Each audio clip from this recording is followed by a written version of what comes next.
पिछले दिनों वज़ीर-ए-आज़म इमरान खान ने ये कहकर कि काबुल पर तालिबान का कब्ज़ा हम कबूल नहीं करेंगे, ये ऐसा बयान देकर उन्होंने तालिबान के जज्बात पाकिस्तान के खिलाफ कर दिए।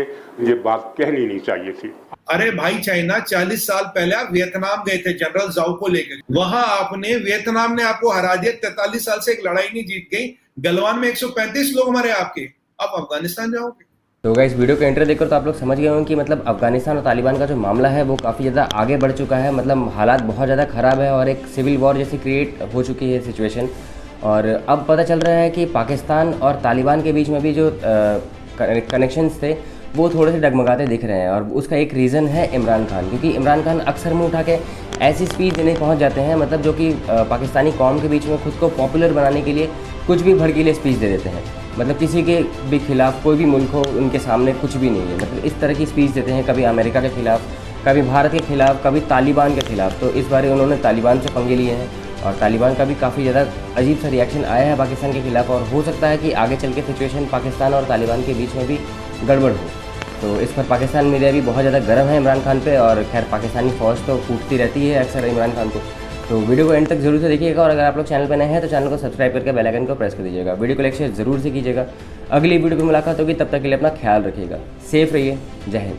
अफगान सूरत हाल में जो मोड़ मुड़े हैं, रात आपने वज़ीर-ए-आज़म के मुशीर का वो इंटरव्यू सुना होगा, मोदी यूसुफ साहब का। उन्होंने कहा कि खित्ते की सूरत हाल परेशान कुन है और अफ़गानिस्तान की सूरत हाल की वजह से पाकिस्तान में TTP के हमलों का ख़तरा है और उसकी क़ुव्वत में इजाफा हो सकता है। ये एक बड़ी तशवीश की बात है जो जुड़ी हुई है अफ़गान तालिबान के इशू से और उनकी हालिया पेशकदमी से, जो बहुत ज़्यादा तेज़ रफ्तार है।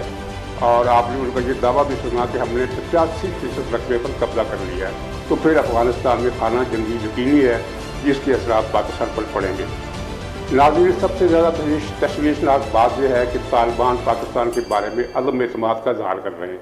पाकिस्तान को तालिबान के साथ अपने तल्लुकात में बेहतरी लाने के लिए कोई नई हिकमत अमली बनानी पड़ेगी, जिसके आसार हमें फ़ौजी सतह पर तो नज़र आते हैं, लेकिन हुकूमती सतह पर कोई ऐसा मामला होता हुआ नज़र नहीं आ रहा। बल्कि पिछले दिनों वज़ीर-ए-आज़म इमरान खान ने ये कहकर कि काबुल पर तालिबान का कब्ज़ा हम कबूल नहीं करेंगे या ये कि नहीं होना चाहिए, ये ऐसा बयान देकर उन्होंने तालिबान के जज्बात पाकिस्तान के ख़िलाफ़ कर दिए। अगरचे उसूली तौर पर उनकी बात दुरुस्त थी, लेकिन ये बात कहनी नहीं चाहिए थी।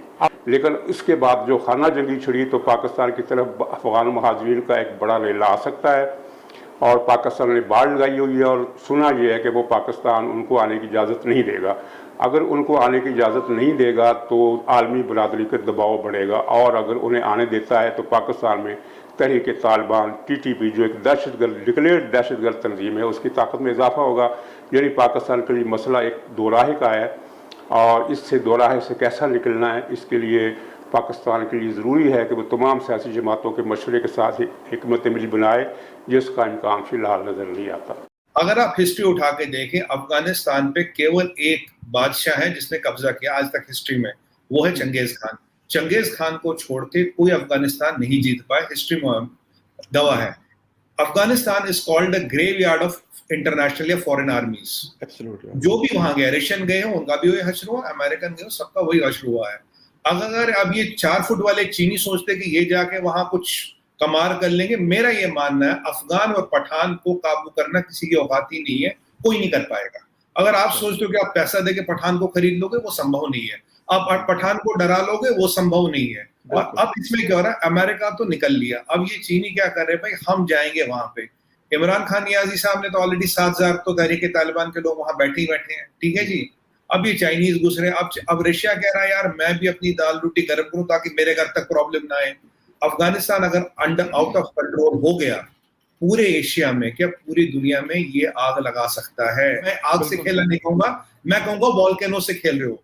अरे भाई, चाइना 40 साल पहले आप वियतनाम गए थे जनरल जाओ को लेकर, जो भी बैठा है ना 72 साल का जनरल, वहां आपने वियतनाम ने आपको हरा दिया। 43 साल से एक लड़ाई नहीं जीत गई। गलवान में 135 लोग मरे आपके, आप अफगानिस्तान जाओगे। अफगानिस्तान जाने में अच्छे के पसीने छूट जाते हैं और अब आग में घी डालने का काम कर रहे हैं चाइना।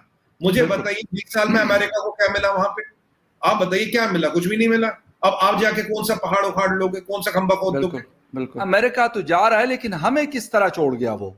21 Correct. साल में एक सिंगल हमें कोई ऐसा इदारा नहीं बना के दिया, हमें कोई स्ट्रेंथन नहीं किया हमारी फोर्सेस को, कोई और ऐसी चीज नहीं की कि आज अमेरिका जिस पे मतलब प्राउड फील करे कि हाँ यार हमने अफगानिस्तान के लिए 3 ट्रिलियन 3000 अरब डॉलर जो है वो वहां पे, मैं कहता हूं कि इस तरह के शायद 10 अफगानिस्तान उससे बन सकते थे, लेकिन नहीं बना। जस्ट डिस्ट्रक्शन की है वहां पे और उन लोगों का खून बहाया है। यकीन करें, मैं कहता हूं उसके साथ पाकिस्तान भी मिला था, या जो जो लोग मिले थे सबके हाथ खून से रंगे हुए हैं उन लोगों के जो बेचारे आम थे, जिनका कोई कसूर नहीं था। वो मेरे और आप जैसे लोग थे।